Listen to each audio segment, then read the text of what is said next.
Bismillahirrahmanirrahim. Alhamdulillahilladzi allamani bi ulumil ulama'il muwahhidin wal muhaqqiqin wa arsadani ila tariqim mustaqim. Wassalatu wassalamu ala sayyidil wujud wal arwah nabiyina Muhammadin sallallahu alaihi wasallam alladzi jaa bisyari'ah wat tariqah wal haqiqah wal ma'rifah wa ala alihi wa sahbihi ajmain amma ba'du. Subhanaka la ilma lana illa ma 'allamtana innaka antal alimul hakim. La haula wa la quwwata illa billahil aliyyil azim. Pengajian malam ini akan membahas kitab Ihya Ulumuddin, ya, juz yang ketiga, masuk pada kelompok pembahasan Rub'ul Muhlikat, seperempat yang terkait dengan hal-hal yang merusak. Qala musannaf rahimakumullah wa nafa'na bihi wa bi ulumi fid daraini amin ya rabbal alamin. Wa idza farahna min syatril awal min hadzal kitab, ya, Imam Ghazali menyampaikan setelah kami selesai dari bagian yang pertama dalam kitab ini, yaitu membahas terkait dengan fima yajri alal jawarih, yaitu apa yang menjadi kebiasaan aktivitas secara lahiriah, baik yang berkaitan dengan ibadah wal adah dan kebiasaan. Nah, ini sudah dibahas. Wa huwa ilmu dzahir, dan persoalan ini masuk pada pembahasan ilmu dzahir. Wa wa'adna an nusyarrika fi syatrisani, dan kami akan menjelaskan pada bagian yang kedua ma yajri alal qalbi, yaitu apa yang, ya, berlaku pada hati, minas sifatil muhlikati, dari sifat-sifat yang merusak, wal munjiat, dan yang menyelamatkan. Wahwa al ilmu batin, itulah yang disebut dengan ilmu batin. Jadi pembahasan malam ini yaitu membahas anatomi jasmani kita, ya, yang berkaitan dengan aspek batiniah, terutama yang berkaitan dengan hati itu. Jadi anatomi fisik kita ini, ya, bagian casingnya disebut jasmani, ya, disebut fisik, ya. Kemudian di dalam fisik ini ada al-qalbu, yaitu hati. Nah, al-qalbu ini menjadi pembahasan penting dalam bab ini karena hati ini memegang peranan penting, ya, dalam diri seseorang. Bahkan di dalam hadis dijelaskan, idza soluhal jasadu kullu, kalau seseorang hatinya itu baik, maka seluruh gerak-gerik anggota badannya itu juga menghasilkan aktivitas dan gerakan yang baik. Itu. Jadi hati ini sebagai kunci ya terhadap perilaku seseorang, apakah yang keluar dari lahiriahnya itu perbuatan yang terpuji atau yang tercela. Maka yang menjadi kuncinya adalah hati. Gitu. Wa idza fasadat, dan apabila hatinya ini kok rusak. Rusaknya itu karena hatinya yang dulu itu bersih ya, jernih, kemudian seiring berjalannya waktu berubah karena kemaksiatan-kemaksiatan yang dilakukannya itu membuat hati yang awalnya bersih menjadi kotor, bahkan akhirnya menjadi gelap gulita.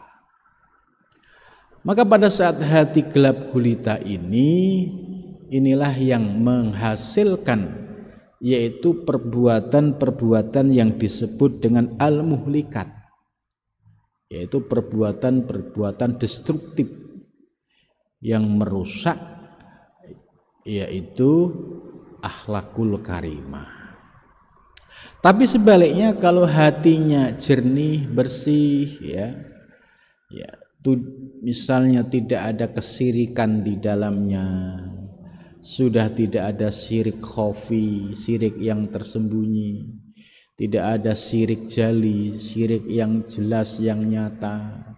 Kemudian di dalam hatinya sudah tidak ada riya, yaitu pamer, pengen dilihat orang. Sudah tidak ada ujub, yaitu merasa dirinya itu hebat ya, sehingga kagum terhadap dirinya sendiri.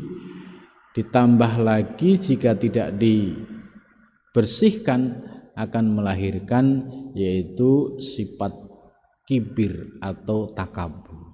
Nah, ini semuanya kuncinya ada pada hati. Itu. Karena itu ketika kita sudah memahami teori-teori tentang hati, ya misalnya kita sudah ngaji Ihya Ulumuddin ya. Ini masuk juz 3. Setelah paham teori, kemudian tidak dipraktekkan bagaimana teori-teori yang sudah ada itu bisa diamalkan. Maka kesempurnaan ngaji tasawuf ya, ini yang bahas kitab Ihya ini namanya ilmu tasawuf.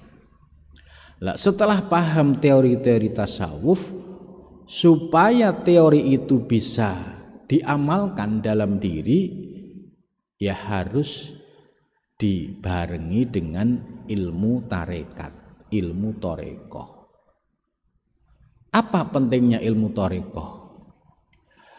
Ilmu torekoh itu ilmu yang akan membimbing seorang salik dalam menuju Allah. Dimulai dengan proses menundukkan hawa nafsu dan membersihkan kotoran-kotoran yang ada di dalam hati. Itu.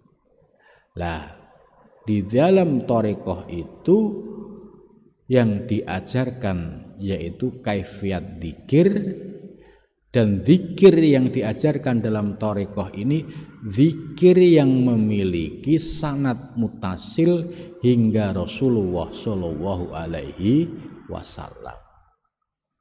Maka ketika dzikir itu diamalkan, ya seperti zikir nafi isbat, la ilaha illallah ya.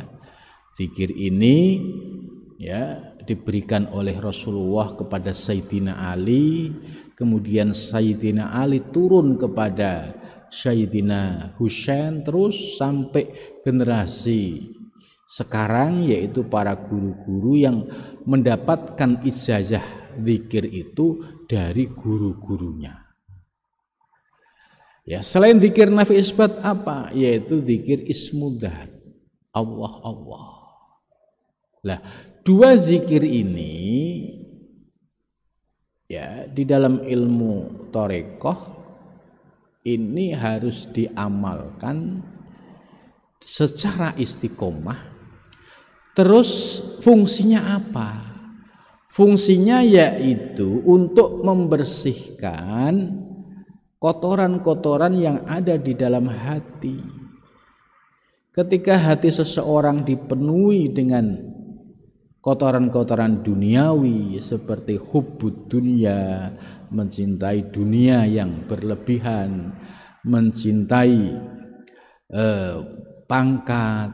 Nah, ini sama saja hati yang seharusnya digunakan untuk mengingat Allah, kemudian dipenuhi dengan kotoran-kotoran duniawi tadi, akhirnya menjadi keruh.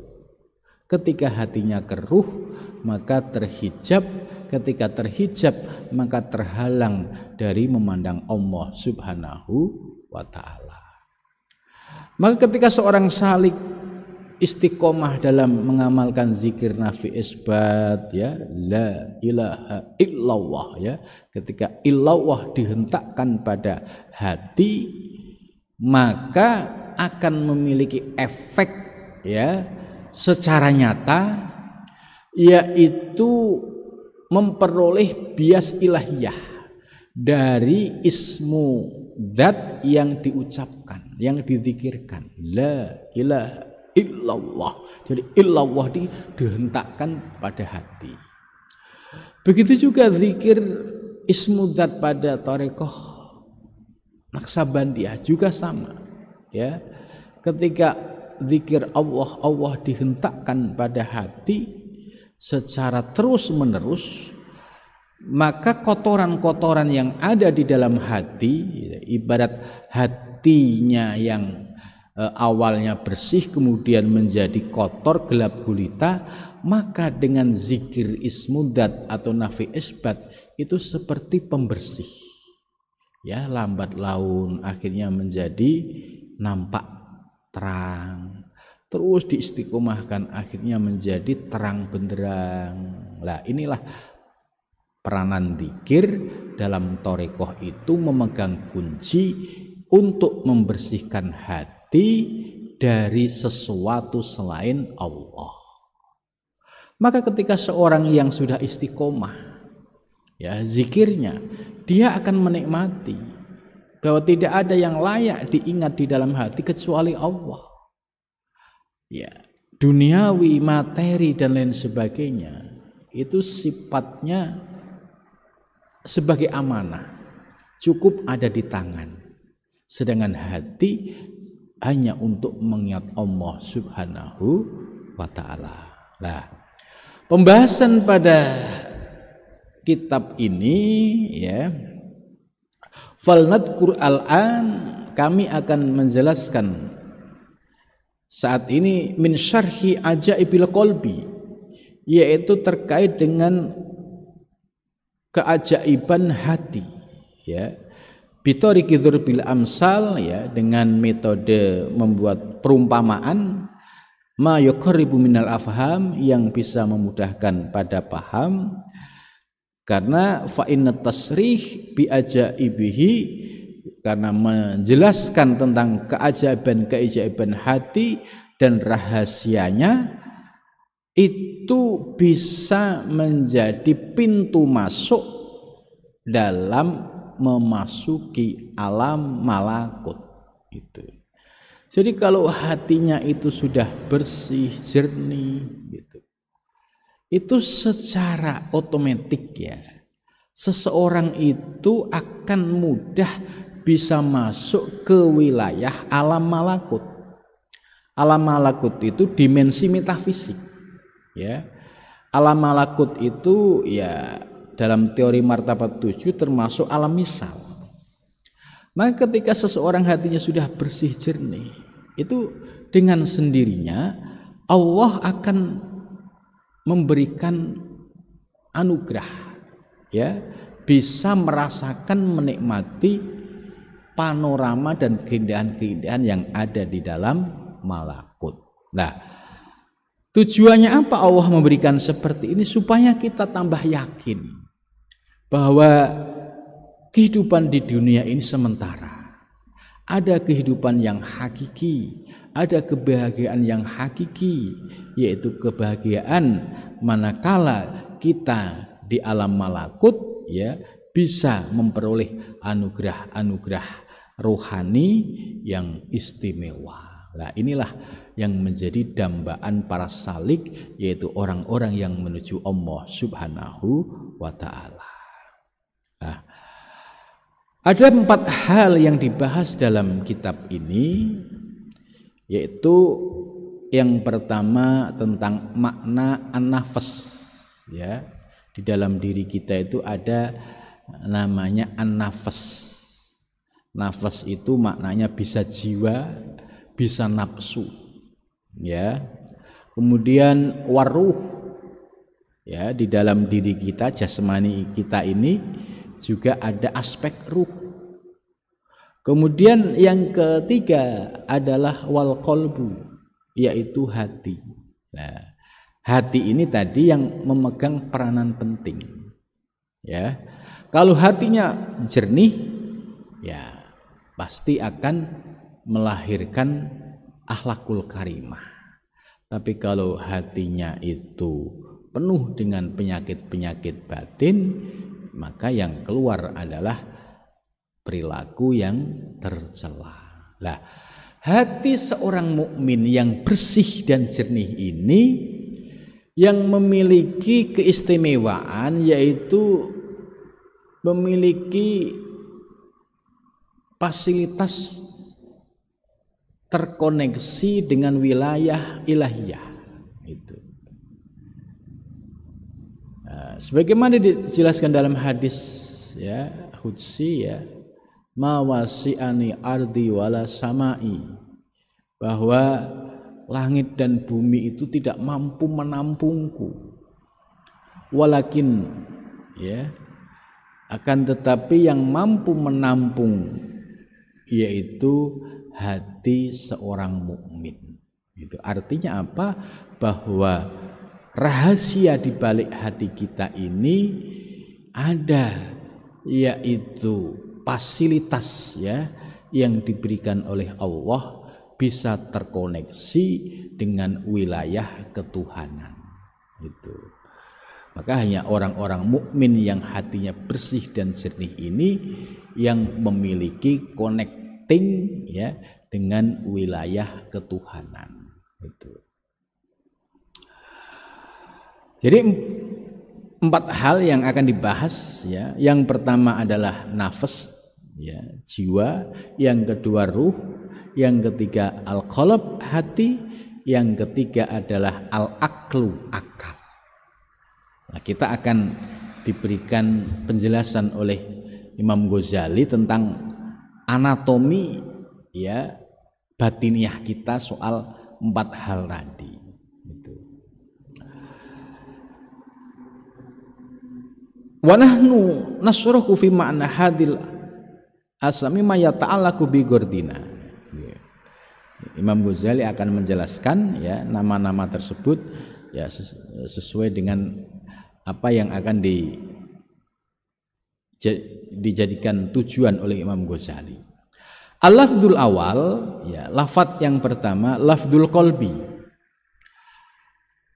Lafadz qalb yutlaku limaknayain. Kata hati itu digunakan untuk 2 makna, ya. Ahaduhuma, yang pertama Allahmu as-sanubari, itu. Jadi yang pertama itu qalb itu yaitu Allahmu itu daging as-sanubari, yaitu yang posisinya berada di sebelah kiri, ya, turun ke bawah. Asyakl, dia ada bentuknya, ya, bentuknya. Al-muwadda' fi janibil aisar, yang posisinya ada di sisi kiri, minas sodri, dari dada, ya, dari sini turun, ya, 2 jari, ya. Wa huwa lahmun mahsus, ini daging yang khusus, gitu. Wa fi batinihi, dan di dalam batinnya hati, ya, taswifun, itu ada rongga. Wa fi dzalika taswif, dan di dalam rongga tersebut damun aswadun, yaitu darah yang hitam. Wa mambaur ruh, itu adalah sumber dari ruh, ya.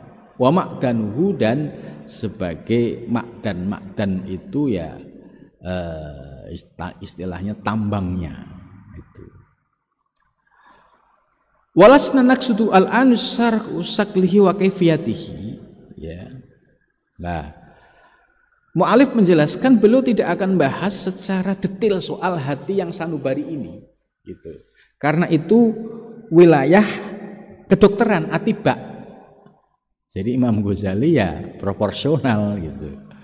Kalau beliau ahli kedokteran berkaitan dengan hati, ya akan dibahas. Tapi ciri-ciri, ya, soal yang dimaksud hati dalam makna yang pertama, ya, ini, ya, sudah kita pahami, yaitu yang disebut dengan hati yang ada di sebelah kiri, yang ada pada diri kita. Nah, wa hadzal qalbu maujudun lil bahaim. Nah, hati yang model seperti itu ternyata secara umum juga ada pada binatang-binatang, ya, seperti kita kalau motong sapi, ya, ada hatinya. Begitu juga motong kambing juga ada hatinya. Terus motong ayam juga ada hatinya. Ini menurut Imam Ghazali. Lah, yang model hati seperti ini juga ada pada bahaim. Bal huwa maujudun lil mayyit, ya, bahkan juga ada pada mayit itu. Wa nahnu idza atlaqna lafdzul qalbi fi hadzal kitab lam na'ni bihi dzalik fa innahu qat'atul lahmin la qadara lahu wa huwa min alamil mulki wasyahadah ittatrokahul bahaim bihasatil basar fadlan anil adami. Nah, di sisi lain, ya, di balik hati yang fisik tadi, itu Imam Ghazali akan menjelaskan dari sisi wilayah aspek batiniah, yaitu wal makna sani, makna yang kedua. Lah, makna yang kedua wa latifatun robaniyatun, ruhaniyatun, gitu. Makna yang kedua dari hati yang memiliki akses pada wilayah ketuhanan itu disebut latifah robaniyah, yaitu latifah itu lembut, robaniyah yang sifatnya ketuhanan, ruhaniyah yang sifatnya rohaniyah. Jadi artinya hati yang kedua ini memiliki dimensi metafisik, ya, yaitu bisa masuk ke wilayah alam gaib atau yang disebut wilayah alam misal atau wilayah alam arwah itu.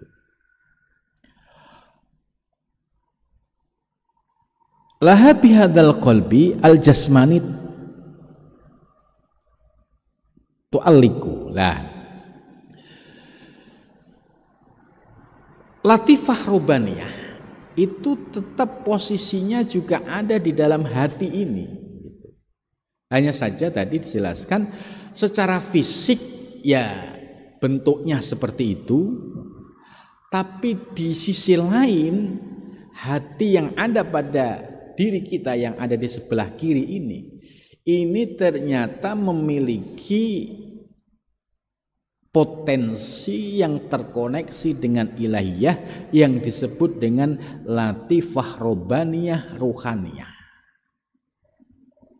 Itu maka ya ketika seseorang riyadhah mujahadahnya istiqomah ya, zikirnya nafi isbat atau ismudat itu istiqomah gitu.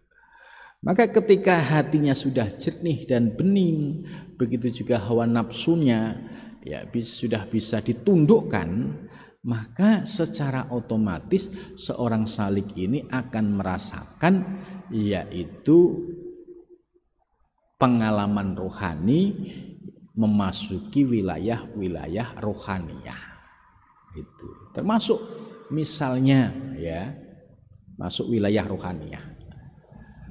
Kita bisa merasakan ya misalnya ya kalau suatu saat kita diberikan anugerah oleh Allah itu bisa melihat surga dan neraka misalnya. Nah, surga dan neraka ini kan dimensi metafisik.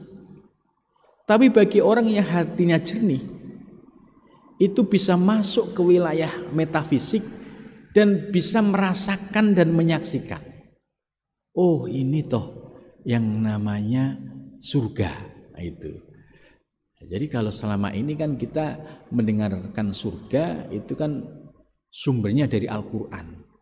Karena kita punya bekal iman, ya apapun yang dijelaskan oleh Al-Qur'an soal surga, ya kita beriman gitu. Iya. Begitu juga soal neraka. Karena dijelaskan di dalam Al-Quran ya, ada neraka, ya kita sebagai orang yang beriman ya percaya. Tapi bagi para salik tadi yang dia istiqomah dengan riyadhah mujahadahnya, terus hatinya mencapai pada kualitas kejernihan dan kebeningan, maka potensi masuk ke wilayah latifatur rubbaniyah ya itu sangat mungkin terjadi. Ya, istilahnya dalam ilmu nahwu itu taroji. Sangat mungkin bisa dicapai dan dirasakan oleh para salik. Maka ini termasuk bagian dari ilmu yang empiris. Kenapa? Karena dari sekian para salik, ribuan bahkan jutaan ya, dari masa ke masa ya, mulai dari sesudah Rasul sampai sekarang, itu orang yang istiqomah mengamalkan zikir dan riyadhah mujahadah itu bisa merasakan yang namanya pengalaman rohani, dan itu ya di dalam kitab Ihya ini itu bagian dari wilayah latifatur robbaniyah ruhaniyah. Tiba-tiba merasakan yaitu bisa menyaksikan surga misalnya. Suatu saat bisa melihat neraka.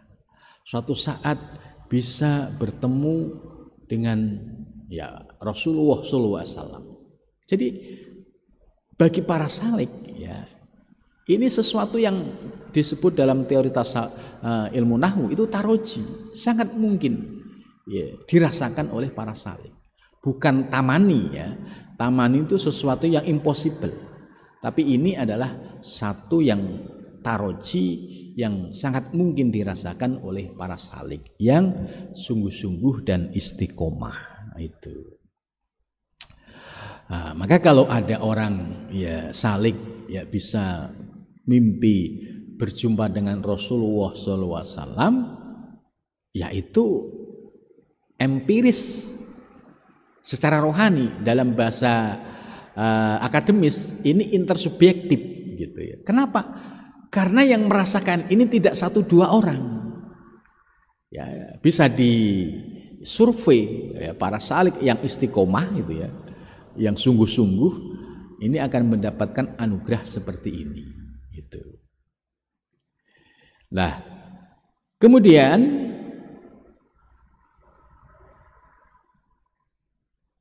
wadzalikal latifah ya hakikatul insan gitu.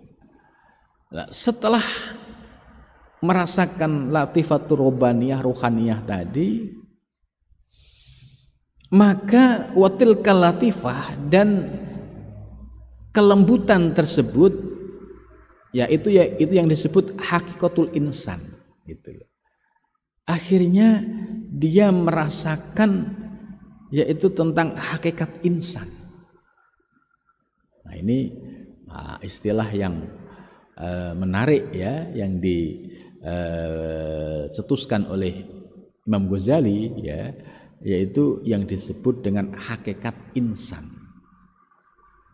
Oh, akhirnya memahami, mengerti tentang hakikat insan. Wa huwa al-mudrik al-alim al-arif minal insan, yaitu potensi yang dirasakan oleh seorang salik. Al-mudrik itu yang merasakan mendapatkan pencerahan ilahiyah. Ya, merasakan kefutuhnya ilmu ketuhanan. Al-alim ya, dia diberikan anugerah mengetahui hal-hal yang bersifat fisik dan metafisik. Bahkan orang-orang yang pada posisi ini ya, ilmunya itu terkoneksi dengan sumber ilmu alladzi la yamut ya, yang dia tidak pernah mati ya, yaitu al-hayyul ladzi la yamut, dengan zat yang maha hidup yang tidak pernah mati. Artinya memiliki sumber ilmu unlimited yang tak terbatas. Maka kalau dia itu ya memiliki kecerdasan akal intelektual, maka bisa melahirkan berbagai macam karya yang spektakuler. Karena apa? Karena dia memiliki connecting dengan sumber ilmu yang tak terbatas. Nah, ini kita bisa lihat ya di abad ya masa keemasan Islam ya, itu banyak ulama-ulama pada zaman dulu itu memiliki karya-karya besar ya, seperti Ar-Razi ya, seperti Ibnu Rus, Ibnu Arabi ya, dan ulama-ulama lain ya, mereka menghasilkan karya-karya besar dalam keilmuan Islam. Kenapa ya? Karena dengan kejernihan batin, ibarat dia menulis itu ya, pena ini tinggal jalan saja karena sudah terkoneksi dengan sumber ilmu yang unlimited, yang tak terbatas. Nah, ini juga diuraikan oleh Imam Ghazali dan juga Syekh Muhyiddin Ibnu Arabi ya, dalam Al-Futuhat juga sama. Aku menulis ini ya apa yang aku rasakan gitu. Sehingga apa yang di Al-Futuhat itu ya itu ekspresi dari pengalaman rohaninya Syekh Muhyiddin Ibnu Arabi. Gitu. Nah, ini kalau kita mampu ya memanfaatkan potensi ini, nah, ini akan menjadi orang yang hebat karena terkoneksi dengan wilayah ketuhanan, sehingga akalnya bisa melahirkan ide-ide yang baru yang belum pernah ada, yang ori gitu, karena sumbernya dari wilayah ketuhanan gitu. Ini yang disebut al-alim ar-rabbani. Jadi al-alim ar-rabbani yaitu sebagai ciri orang yang memiliki kedalaman ilmu ya, terutama wilayah ilmu ketuhanan. Kalau ilmu ketuhanan saja dia ahli, pasti ilmu-ilmu fisik ya dan terkait alam semesta juga akan diberikan anugerah oleh Allah Subhanahu wa taala. Kita bisa membuktikan apa yang disampaikan oleh mu'alif Imam Ghazali. Kalau kita baca Al-Futuhat Al-Makkiyah, bagaimana Syekh Muhyiddin Ibnu Arabi pada abad 12 itu mampu menggambarkan tentang alam semesta, termasuk ya galaksi Bima Sakti ya, dan beserta orbitnya, bahkan mampu mengukur jarak sekian ribu, itu mampu muncul hitungannya. Nah ini kalau tidak memiliki connecting pada sumber ilmu, ya mustahil Ibnu Arabi bisa menulis tentang ilmu-ilmu ya terkait dengan dimensi yaitu alam semesta, terutama terkait dengan galaksi Bima Sakti. Terus yang saya kagum lagi ya baca Al-Futuhat itu, Ibnu Arabi juga menjelaskan tentang ilmu geologi ya.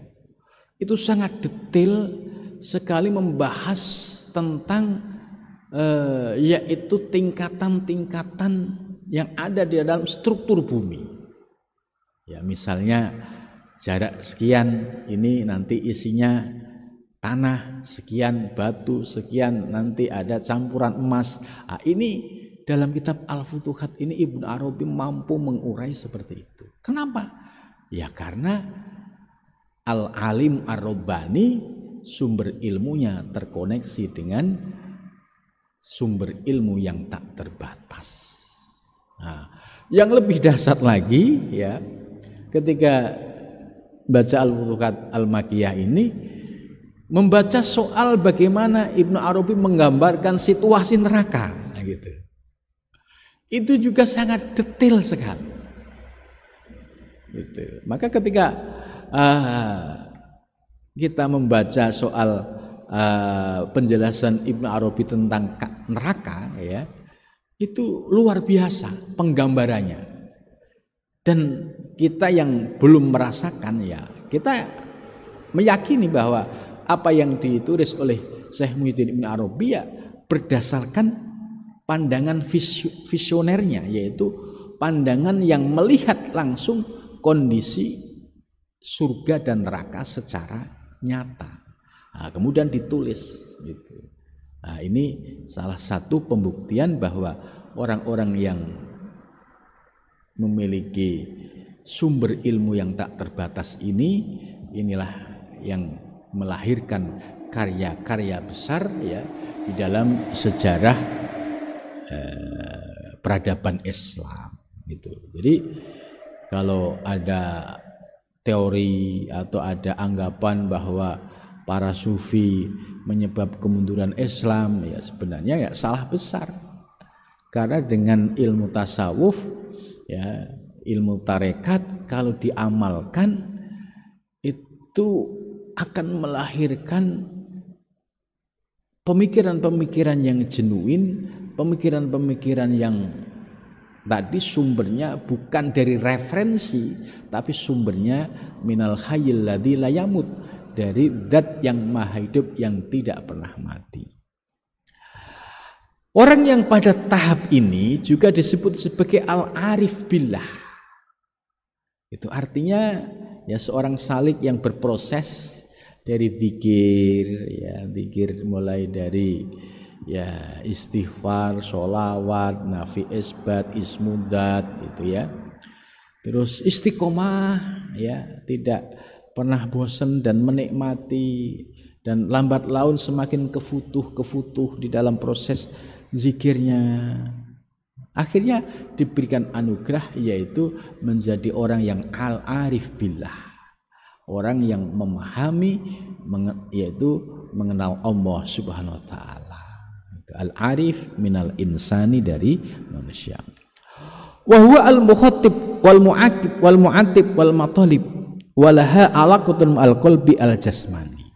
Lah, potensi-potensi yang dirasakan oleh seorang salik yang sampai pada tahapan tadi ya, itu tetap sangat terkait dengan hati yang sifatnya jasmani gitu loh. Jadi artinya wadahnya tetap ada di sini gitu. Tapi ketika kita mampu membersihkan sampai seberbersihnya, kemudian kita bisa masuk ke wilayah yang latifatur robbaniyah, ya itu melalui wasilah dari latifah al-jasmani ini. Jadi tidak bisa lepas dari al-qalbi al-jasmani. Gitu. Nah, sedangkan aspek batiniahnya ya dari hati yang memiliki rahasia ketuhanan yang tak terbatas tadi, itulah yang disebut dengan latifah robbaniyah. Jadi ada qalbi yang al-jasmani ini sebagai wadahnya, tapi di balik semua itu ternyata menyimpan khazanah rahasia ketuhanan yang luar biasa. Nah, ini termasuk salah satu keajaiban dari hati seorang hamba. Maka ini potensi yang luar biasa yang diberikan oleh Allah kepada kita. Kalau kita mampu ya menggali potensinya, ya insya Allah bisa merasakan, insya Allah bisa mengalami apa yang disebut di dalam penjelasan kitab Ihya ini. Itu. Nah, kemudian selanjutnya yang berkaitan dengan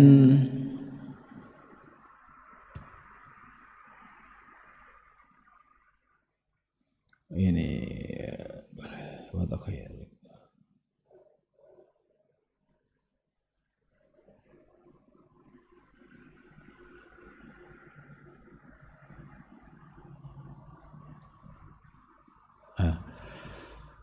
kemudian berikutnya ya ini Syekh Abu Hamid Al-Ghazali ini menjelaskan tentang dua makna ya.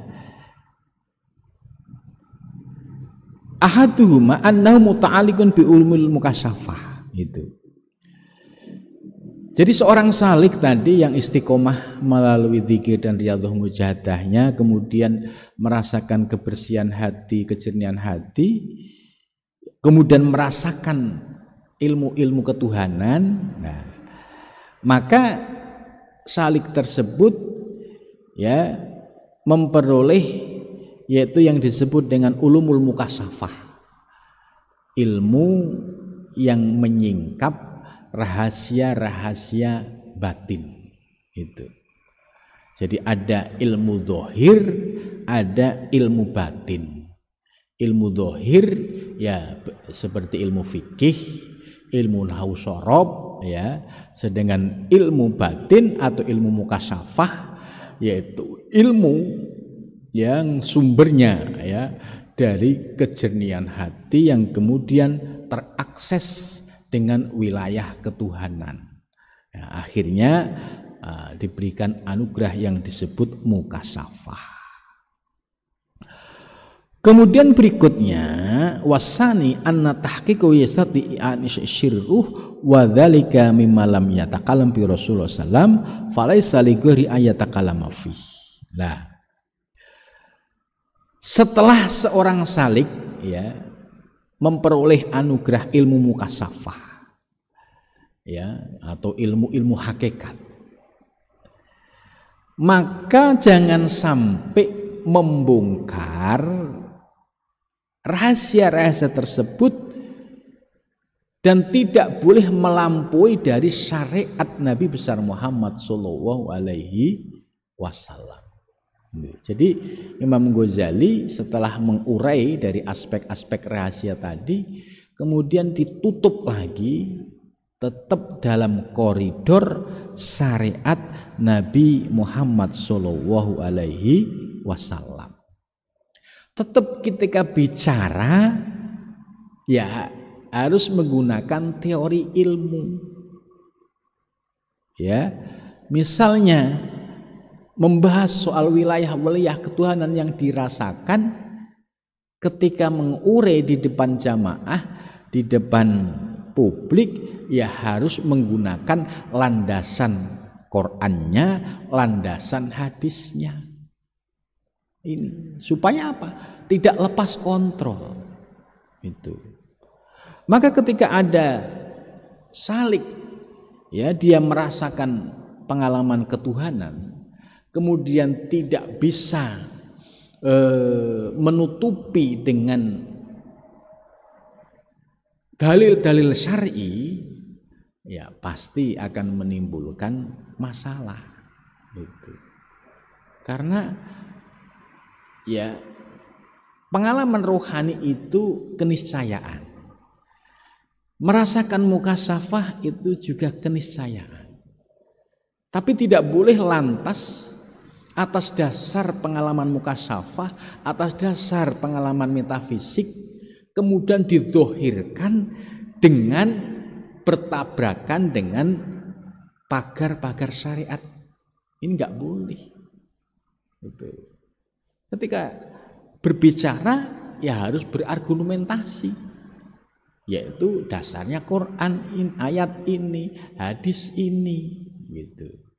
Tidak boleh melampaui, sebab berbahaya kalau akhirnya beragamanya atas dasar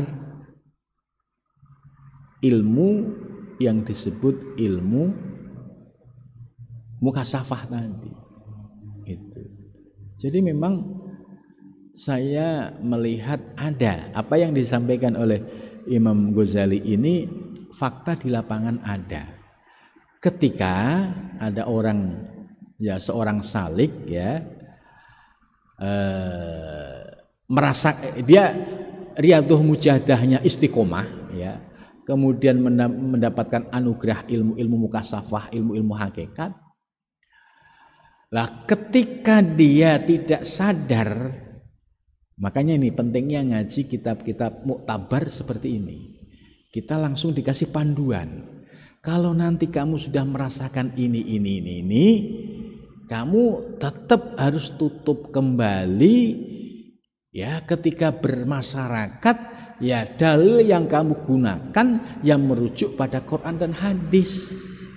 Tidak boleh ini berdasarkan mimpi saya. Nah, nggak boleh kita misalkan persoalan agama yang serius ya terus didasarkan pada mimpi. Ya ini bahayanya di situ. Maka ketika ada orang yang punya pemahaman seperti itu ya, nah ini pasti nanti ajarannya aneh-aneh gitu, yang sudah keluar dari syariat Nabi besar Muhammad Shallallahu Alaihi Wasallam. Jadi penting ngaji Ihya ini penting karena dipandu ya dengan tertib. Sebab kalau tiba-tiba ngaji wilayah hakikat terus tersingkap, terbuka, terus dia menjadi seorang guru harus menyampaikan ilmu kepada murid, nggak ngerti batasan-batasannya, ya ini yang sering menimbulkan kontroversi, aneh-aneh gitu. Nah ini sudah diingatkan oleh Imam Ghazali, tidak boleh ya mimmalam yatakalam fi Rasulullah, nggak boleh melampaui apa yang disampaikan oleh Rasulullah SAW. Artinya tidak boleh melampaui yaitu syariat Nabi besar Muhammad Shallallahu Alaihi Wasallam. Nah di sini penting gitu. Ida atlaq lafdzul qalbi fi hadzal kitab arut nabihi hadil latifah wa gurduna dzikru awsafi wa ahwalihi la dzikru hakatihi fi datia wa ilmu amalah yatakiru ila ma'rifati sifatiha wa ahli wa la yataku ila dzikri hakatiha. Kemudian berikutnya yaitu al-lafdzus tsani ar-ruh ya. Ini akan membahas masalah ruh ya. Wa huwa aidan yutlaqu fi ma yata'allaqu bi jinsil ghurtina limaknain. Ruh ini juga memiliki dua makna ya. Itu. Jadi ini menarik ya, kita mendapatkan penjelasan yang belum pernah kita dengar ya. Ternyata ruh yang ada di dalam diri kita ini diurai oleh Imam Ghazali ya, karena pembahasannya agak panjang, kita akan lanjutkan pada pengajian yang akan datang. Ya, cukup. Malam ini ya fokus pada pembahasan soal makna hati dan terkait dengan dua makna yang pertama dengan makna yang kedua. Nah, mudah-mudahan dari pengajian ini akhirnya kita semakin tercerahkan, semakin terbuka memahami soal ya potensi diri kita yang telah disetting oleh Allah, ternyata menyimpan sebuah potensi yang luar biasa yang bisa menembus batas dari ruang dan waktu. Nah, ini kan jarang yang memahami potensi ini. Ya, dianggap kita ini ya hidup asal hidup gitu. Ternyata di balik itu ada potensi yang luar biasa. Mudah-mudahan kita bisa istiqomah ya ngaji kitab ini sehingga kita paham betul peta dari penjelasan soal hati, ruh, ya akal dan jiwa. Mudah-mudahan kita diberikan kemudahan dalam memahami dan mengamalkan. Amin ya rabbal alamin.